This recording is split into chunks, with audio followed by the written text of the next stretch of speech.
starting on the 8th of January from 6 p.m. Australian time and 8 p.m. New Zealand time. SakuraTV presents Hyogo, Osaka, and Kyoto.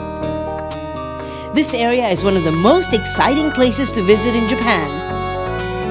From amazing spiritual experiences to busy street food areas, nightlife, bars and showtime cabarets, history, craft and museums, from local culture and art to local markets and antiquated streets.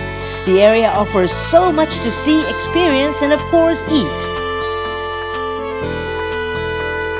We recommend that you spend several days here to experience it in full.